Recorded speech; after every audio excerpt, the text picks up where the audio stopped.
Welcome back to the Jon Krawczynski Show. He's Jon Krawczynski from The Athletic. I'm Jim Suhan from TalkNorth.com and the Star Tribune. We have a lot to talk about today. A lot of basketball, maybe some non-basketball. John, start us off here. Just what it was like to be in the arena the last couple of days with everything that's going on in our city. Yeah, I mean, it's like the most, I'm trying to think of even the right word, just the weirdest feeling and vibe that I've had in that arena probably that I can remember. I mean, I think Monday night's game against the Warriors was a little bit more of a normal atmosphere, but Sunday was so weird. Nobody wanted to be there. It felt like the fans didn't want to be there. The players didn't want to be there. Coaches, like everybody was distracted.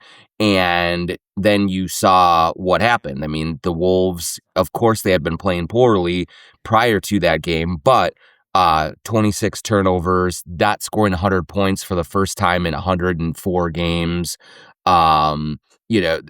Just everything about it was like there is no description for any kind of normalcy here. And even like I said it, kind of when I wrote about even the boos of Draymond Green were kind of half-hearted. And so it was certainly like everyone was grasping for that reality and trying to get back to some semblance of normalcy, but it was well beyond anyone's reach in that game, and just kind of just overall, I think everyone got through it, and now we're going to try and march forward a little bit. But I've never been a part of anything like that, like it was on Sunday, Jim.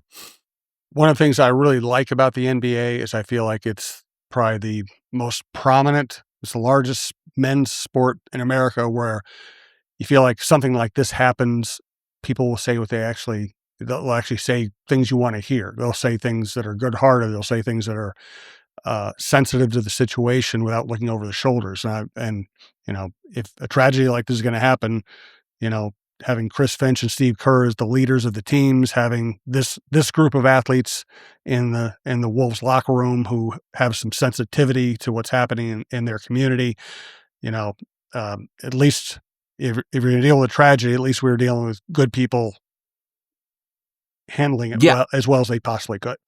Yeah, I thought Chris Finch and Steve Kerr both were striking the right tone and setting the right tone in their pregame remarks. I thought Steve Kerr was great because he has been a frequent critic of Donald Trump, and I wondered if he was going to just kind of open up, on the administration, on what he was seeing, and be really, really critical of what was going on. And actually, he didn't. He was much more kind of speaking at a higher level about misinformation and division within the media, about just kind of overall the tenor of the feeling of just human relations in 2026. And I thought they were really poignant words. But I also thought that him taking that angle and that approach really allowed Chris Finch and the Timberwolves to more lead the way. This was their city. This is happening in their backyard, in our backyard. And so I think Steve Kerr wanted Finch to kind of have the podium, so to speak. And, Chris Finch was incredible in what he was saying. His voice was shaking. He had tears in his eyes. You could see that he was genuinely affected by what was happening. And so I think that when someone speaks with that kind of emotion, and Finch is not an overtly political person, he does not use that platform to kind of preach whatever ideology that he has, or kind of wage war against the others or whatever it is. And so for him to come out and be so emotional and so vulnerable and so raw, I just thought it was really impactful in what he said. Some of the players were a little bit more reserved. I mean, they certainly shared their feelings and talked about things a little bit, but it wasn't like kind of really in depth. And that's okay. That's up to them. on what they want to do and what they don't want to do. But I thought Finch and Kerr were outstanding, Finch in particular, with just the leadership and the vulnerability and the humanity that he showed. This is the Jon Krawczynski Show. This is TalkNorth.com. Best way to listen to the show is to subscribe to your favorite podcast app. The Jon Krawczynski Show is one of our shows that we also do via YouTube. You can find the shows there. We're coming to you from the Aquarius Home Services Studio. We're presented to you by Lexus of Wayzata and Maplewood. Maybe we'll get back to real life topics in a little bit, but we might as well transition to basketball at this point. Let's just start with Anthony Edwards' foot. Do you think this is going to be a continuing problem for him? I think it's nagging, Jim. He was kind of a late scratch on Monday night against the Warriors, and I think that certainly there was some discomfort that he was working with, but also I do think that he and the team probably looked at Golden State not playing any of its guys, no Steph Curry, no Draymond Green, no Al Horford, and obviously no Jimmy Butler with what he's out with, and maybe they looked at it in a situation where there are 4 games in 5 nights, with a back-to-back coming at Dallas Wednesday, at home against OKC on Thursday, and probably saw a chance to rest a little bit there as well. But I do think that it's a kind of a toe infection. It's actually been kind of described as similar to if you had a bunion, like just the discomfort that you deal with something like that. And so it's not serious. It's not something that kind of jeopardizes him missing a long period of time or anything like that, but it does affect him, I think, especially, Jim, when he's playing heavy minutes and a lot of games in a short amount of time. And so I just think that they looked at this opportunity to take a rest against a severely shorthanded team and probably snap a long losing streak. And they think they were just kind of trying to save him for a couple of tougher games later this week. With him out, Bones Highland seems to play pretty well. Is there any chance of Bones actually figuring out how to play alongside of him? That's, it's funny. Chris Finch said last night after the game, he said, I told Bones that you're allowed to play well when Anthony Edwards plays too. And it was kind of a bit of a dry sense of humor for him, but it does hold a little bit. And I think that it makes sense in a way, because Bones is really trying to kind of just be one of the guys and defer when Ant is out there. And what they need Bones to be doing is to be attacking and to be aggressive and to look for his own shot, get downhill, get into the paint, drive and kick, hit the open threes. And I just think that when Anthony Edwards is not playing, he feels like, hey, there's a void of shots. I'm gonna fill a lot of that void. I have more license to be a scorer, and so what he has to be able to do is he's got to be able to look at the game when Ant is out there as still an opportunity for him to be really aggressive, because that's when he's the most dangerous to his opponent. And when he is kind of passive and just trying to run the show, even though he's trying to be a really good teammate and get others involved and make sure that Ant is getting his touches and all that, he still has to be able to look at the defense and say, I'm going to be in attack mode. And I think that has not happened enough in those times when Anthony Edwards is active, and it's just essential that he does that. When he is not scoring, they basically only have Naz Reid and no one else, and so they need off the bench, and so they need Bones Highland to be a guy that scores 10 points, 12 points, 15 points, in the time that he gets. And, seeing him do it on Monday night, even against a very depleted Warriors team, I think is a step in the right direction. Well, this leads to the long discussion. What might they go get at the trade deadline? What names are realistic? Because listen, we've heard so many stupid rumors over the last couple of months, and so many deals that can't possibly happen. Put it in perspective: what could happen? What kind of player could they get? And is a name like Kobe White, worth discussing?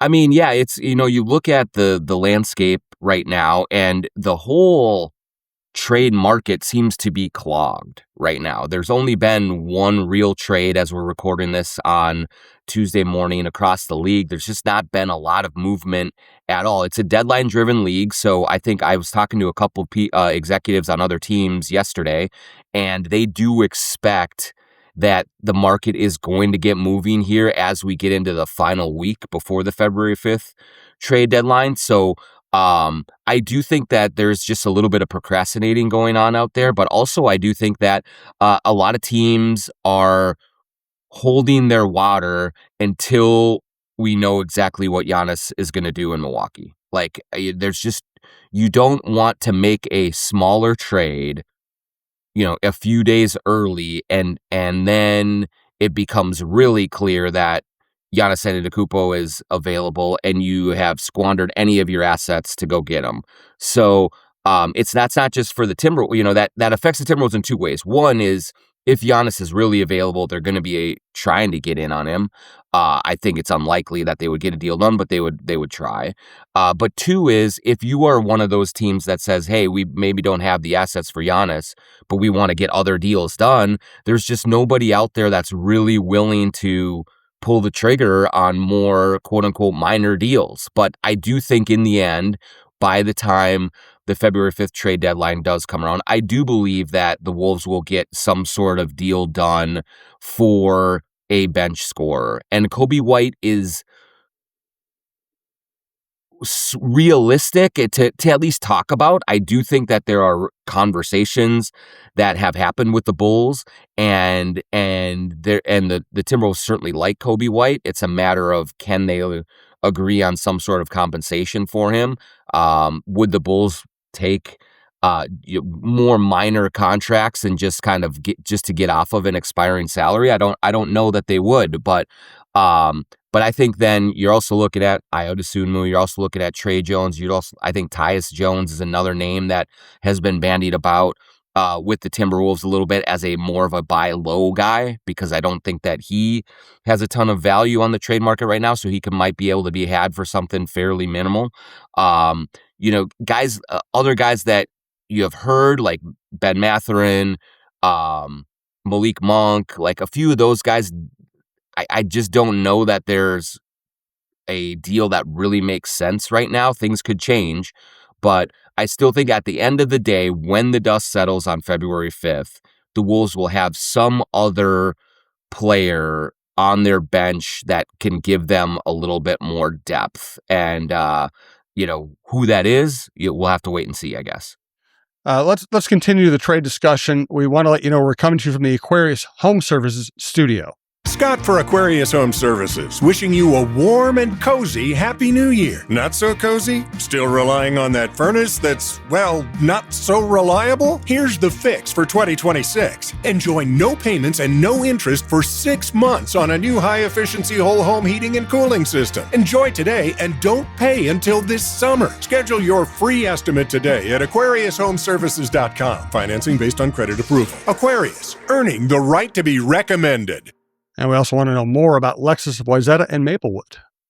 If you're in the market for a new luxury vehicle, look no further than our good friend Charlie Swanson at Lexus. Whether you're on the west or the east side of the Twin Cities, they've got you covered with two great locations, Lexus of Wayzata and Lexus of Maplewood. Check out the all-new Lexus TX, a spacious SUV with 3 rows of seating and plenty of room for all your gear. Head over to lexusofwayzata.com or lexusofmaplewood.com for details and to find your next ride today. Thanks as always to TSR Injury Law, our first big sponsor on this program. They helped us get where we are today. We maintained a relationship and a friendship because we trust them. If you are ever injured, just call 612-TSR-TIME. 612-TSR-TIME.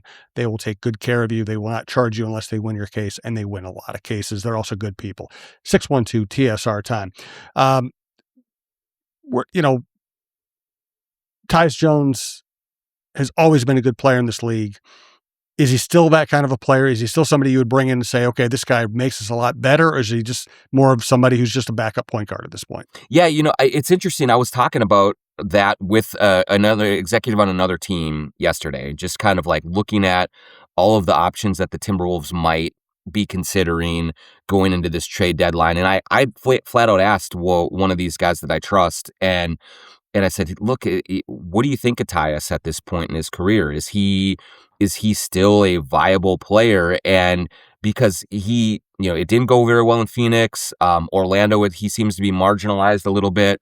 And so the guy that I, who doesn't have any existing relationship with Tyus just said, you know what? It wasn't very long ago. It was like 2 years ago that he was right at the top of the league in assist to turnover ratio. You look at what happened in Phoenix last season, and I think that was just a team that was completely off of its rocker in terms of chemistry, in terms of all the things going on, because they're playing much better this year, even though they got less talented with Kevin Durant and Bradley Beal leaving. So I just think there was a bad mix of guys back then, and not blaming one player or the other. It just didn't fit together. And so Tyus is a guy who needs to be on a team that is cohesive, that gets, that everyone is kind of rowing in the same direction. And so, and then the Orlando situation that he's in right now is just funky. It's a team that had a lot of high expectations going in, but some really, kind of ball dominant young stars in Banchero, Wagner, guys like that. And I think they're just still trying to figure each other out. And so, he's been marginalized there a little bit as well. And so I don't think he has a ton of trade value, but, this person I was talking to said, I wouldn't give up on Tyus. I think in the right situation, he could be really helpful. Now, is that here? I get the impression, Jim, that this team needs a more of a scorer than even, I do think a point guard would help. I mean, certainly they've had turnover issues, but let's face it, if they bring in Tyus Jones or they bring in another backup point guard, he will help during games, but he's not playing at the end of the game when Anthony Edwards is the point guard in the last 5 minutes. And so, exactly what he would bring would be interesting. I think he would help immeasurably in, just kind of maturity, taking care of the ball, running the offense, being a thinking man's player out there, essentially being like the younger version of Mike Conley. And because Mike is just not that way anymore at 38 years old. And so it would be a worthwhile investment, I think, because it wouldn't take much to get him and he could help some. I think there are probably other players that would fit a more acute need in scoring, but if they can't make any other deals and Tyus Jones is the guy that's coming here at the end of the day, I'd feel pretty good about it. Yeah, I would too. And you said exactly what I was thinking was, I think at his worst, he's kind of a Mike Conley type player. The way Conley has been a contributor to this team the last few years, I would take that. It might not be the perfect fit, but right now they're 6 deep. They need a seventh player. Yeah, they do. I mean, and whether that is a Tyus Jones or a Kobe White or whoever, or whether maybe that's Bones Highland becoming more reliable. Maybe that's Terrence Shannon Jr. coming back from injury. But some of those situations, especially the Shannon one, that seems like, you're really crossing your heart and hoping that this comes together. Whereas I think that they need to go find someone who they at least have a reasonable expectation that, this guy can be a consistent contributor for them and who can slot right in, play 20 to 25 minutes in a night, in a Nickeil Alexander-Walker type role and give them real production. And that's the challenge that Tim Connolly is faced right now, is finding that player who can just step right in and give them that, because you're right, they are 6 to 6.5 deep, and that's not going to cut it, over the course of the rest of this regular season and even into the playoffs. So of the true bench players right now, Bones, Dillingham, Baron J, Clark, Shannon when he comes back, which of those players do you think has the best chance of being a real impact player by the end of this season? Yeah, I mean, I think Bones has the highest ceiling right now, Jim. I mean, there are going to be nights where the shot isn't falling or where he's not playing as well, but the energy that he brings, we were talking to guys in the locker room after the game against the second game against the Warriors, and they all just remarked about how the pace picks up, the energy picks up, everything picks up when he's in the game. And that's why I do think, Jim, that over these next couple of weeks, like I think that Chris Finch has to look long and hard at having Bones be the first guard off the bench and not the second. And, Mike Conley is an unbelievable leader. It has done amazing, amazing things for the Timberwolves, and he remains incredibly valuable. But on a night in and night out basis, the role that they need him to play is not the role that he's capable of playing regularly these days. And so I do think that Chris Finch has an unbelievable amount of trust in Mike Conley.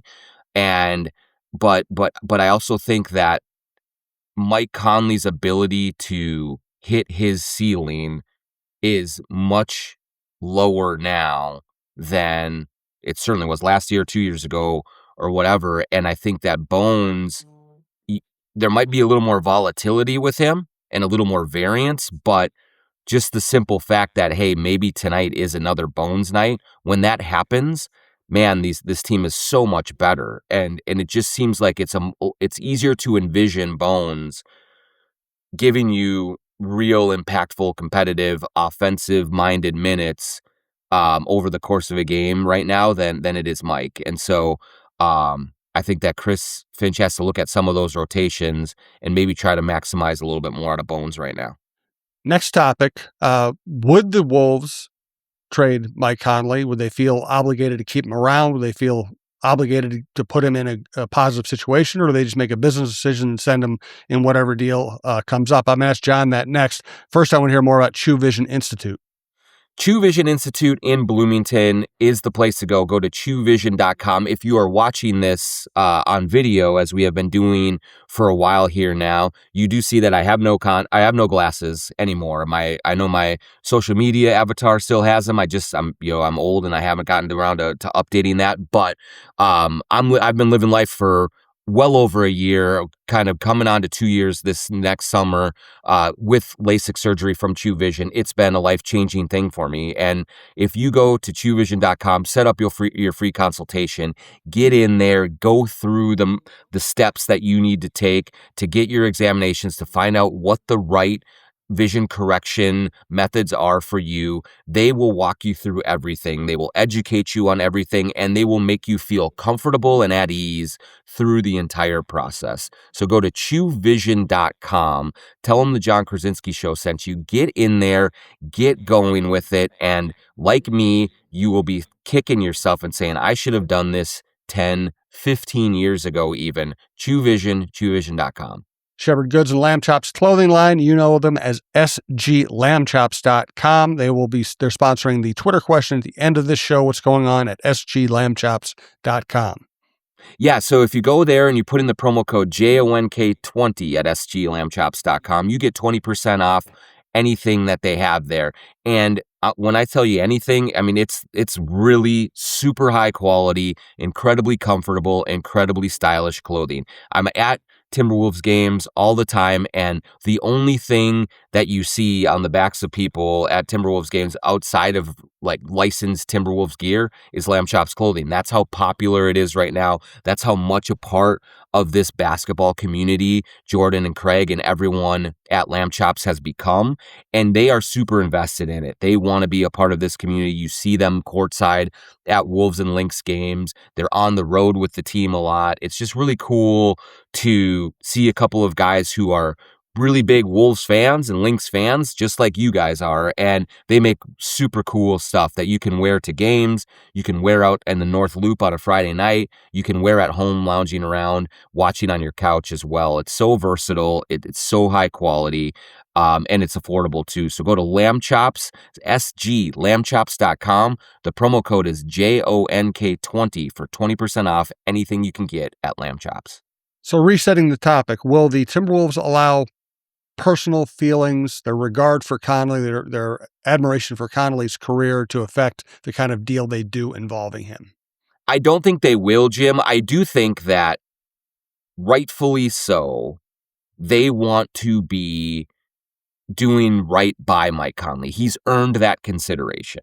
So I don't think that they would dump him to the Washington Wizards and have him kind of languish out there. My guess is if they were to move him to a less desirable location, there would probably already be some kind of agreement in place with his agents at CAA, who are, very, very good and very influential, to basically get some sort of buyout so he could hit the market, get to a team that has a chance to contend. Who knows? Maybe even come back here, on a buyout and do something that way. But I also think that they know that they're in a position where they have a team that when it is right and when they are going, they can be as competitive as any team in the Western Conference. They really believe that. There's a lot of confidence that if they can get a few of their wrinkles ironed out, that they can be in really good shape for another deep playoff run. And so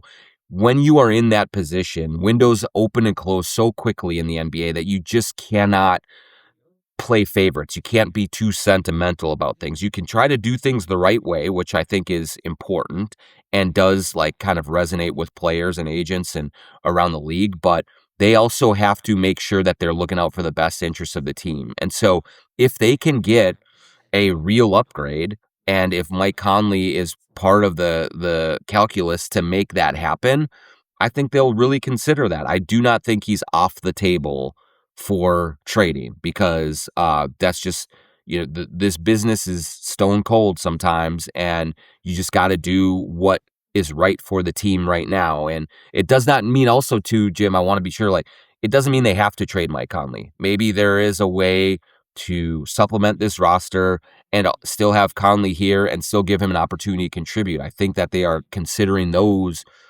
options as well, but this is not one of those cases of, man, we love Mike, he's such a good dude, so we're not going to trade him. I think that that's on the table for the Timberwolves as they look at their options going into the deadline. All right, let's go big picture now. The Wolves were the best team in basketball from Thanksgiving through a certain point of January. Then they lose, 4 or 5 straight, whatever, 5 straight, before breaking that streak against a team that wasn't really trying to win. Is there any big picture to be had at this point? Do we have any idea what we're dealing with this team?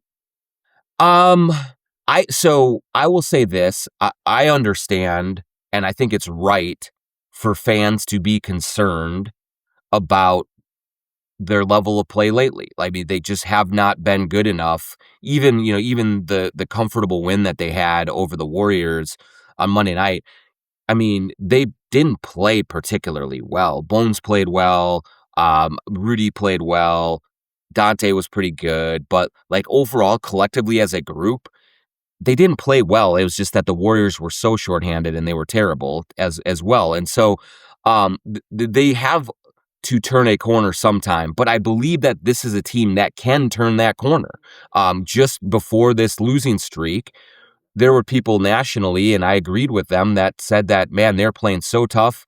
They have so many different ways to beat you. They're so physical that this is a team that can go to the Western Conference Finals. This is the team that can contend in the West. And so I think all of that is in them. But Chris Finch said it again after the game on Monday night. He just he said the moods of this team are such that they ride a roller coaster. It just when they are down, it's down. And I think they were down these last 4 or 5 games. And so, but when they come out of it and when they are clicking and they're connected, they're a really hard team to beat. And so while they need help from a bench standpoint, I believe, I don't think that they are a lost cause. I think that a little bit of help, somebody that can score off the bench and give them a little more depth, really does make this team a formidable opponent. I honestly do believe that. And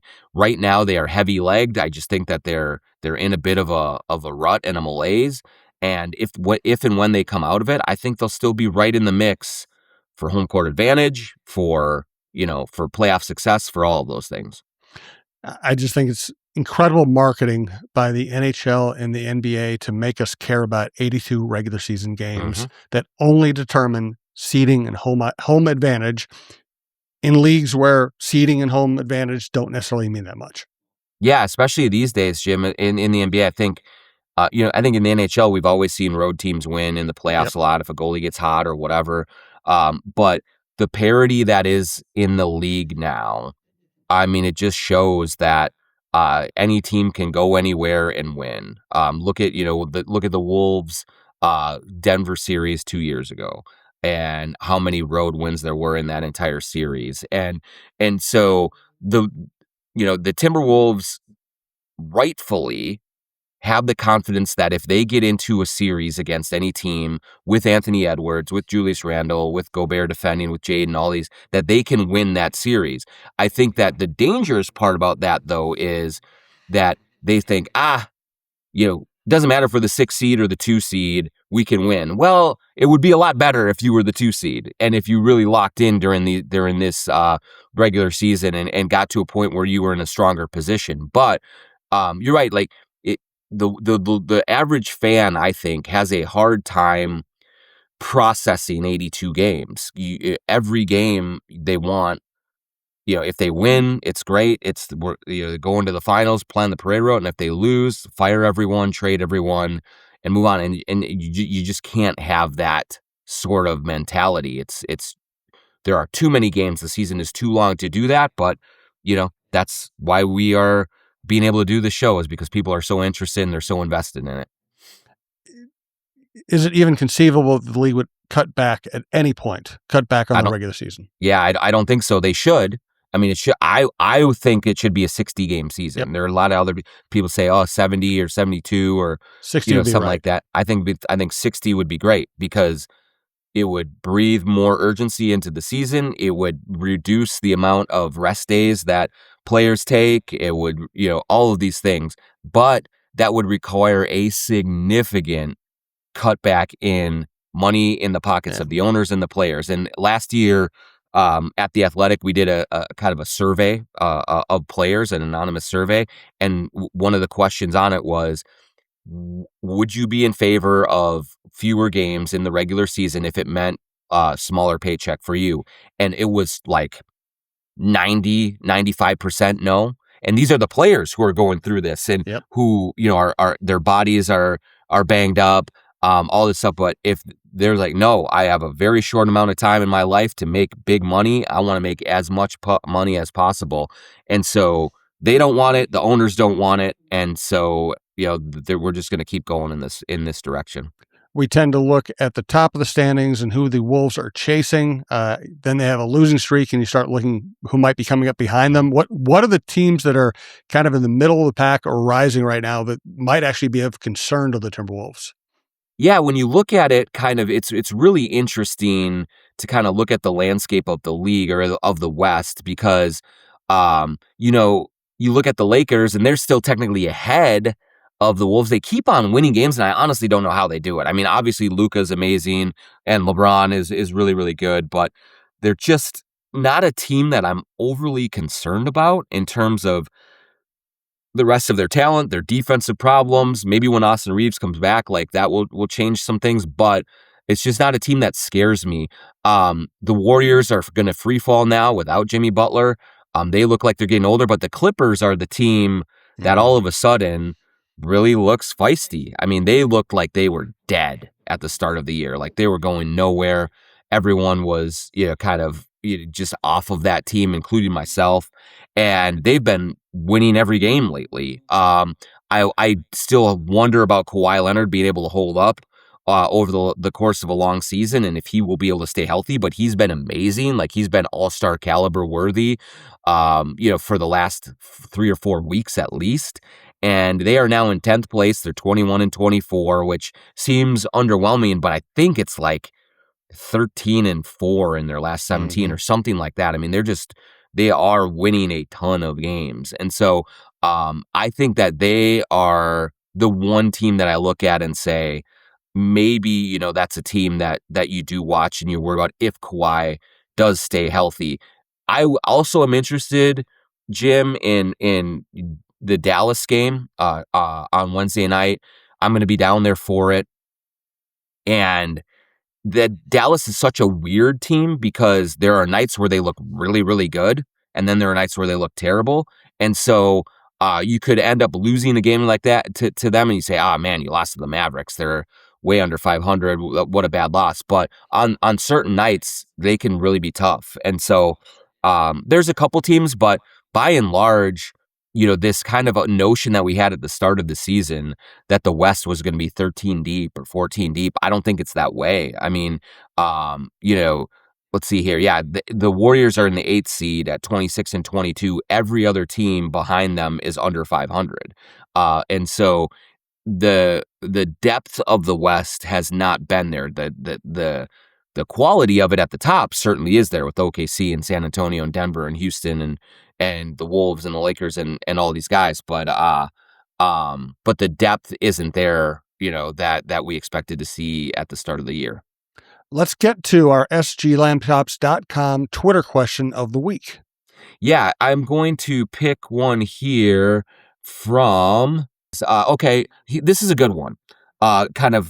For this week.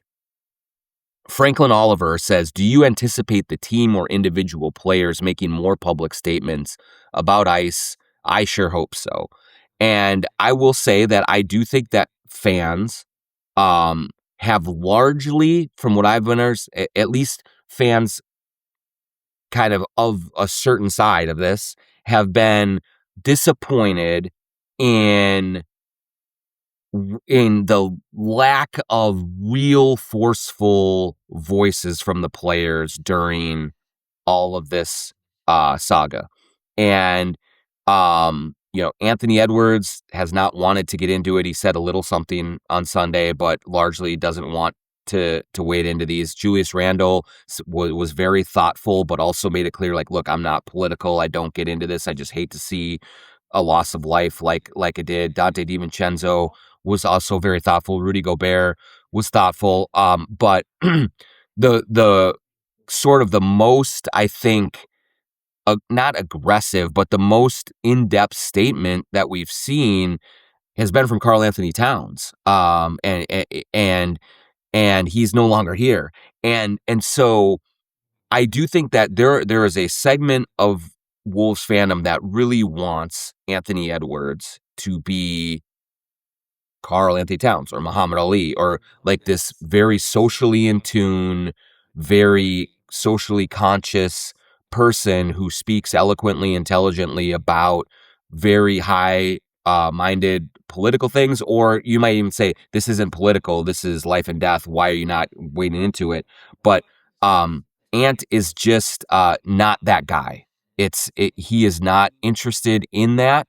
And he doesn't feel comfortable doing that. And so myself as a journalist, I'm always interested in what anyone has to say on any subject, and I want to hear what's important to them. But also, I'm not going to pressure them to be someone they're not. And I think it could come off as disingenuous if Ant tried to be that guy. And what he doesn't want to do is sound like all the CEOs who put out a statement that said nothing. Exactly right. Yep. If he's reading something and it falls flat, his heart isn't in it. And I understand Wolves fans who say, "Man, Ant, you've been here for 6 years. Like, you see everything that we're going through. Can't you be there in the fight with us?" I understand disappointment there, but I also think that those people who want that would not get what they wanted, even if he did engage in it. And so there are people like Kat who are really civic minded and really into it. Kat is also 30 years old compared to 24 for Ant. So maybe Ant eventually kind of broadens his horizons and thinks about those things, a little bit more. But at this point in his life, that's not for him. And so I'm just not going to force him into trying to do something and be something that he's not. These are very difficult things to do, to kind of put yourself out there and expose yourself to all sorts of criticism and things like that. And so he's just not going to do that. And if you're waiting for that, you're going to be waiting for a while. Yeah. And I do appreciate Kat weighing in from Yes. afar. He's always been a good-hearted guy, as we've detailed on the show for years.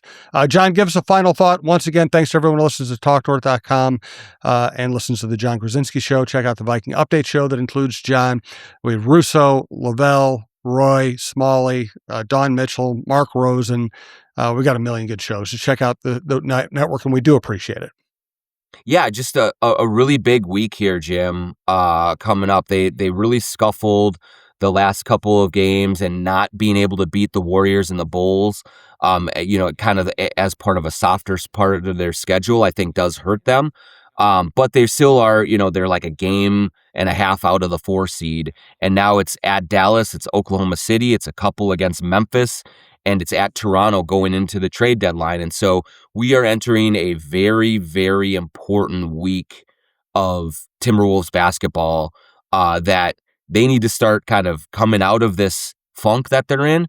But also we could be entering a period where some changes to the roster come here too, and really formulate things for the stretch run. And, it's just going to be interesting to see how they respond to it. And kind of get through and try to pull themselves out of the tailspin that they've been in. Thank you, Jon. Appreciate it. Everybody be safe out there, please. We appreciate everybody who listens and watched. And hang in there. Rough times in Minneapolis, and we'll talk to you next week.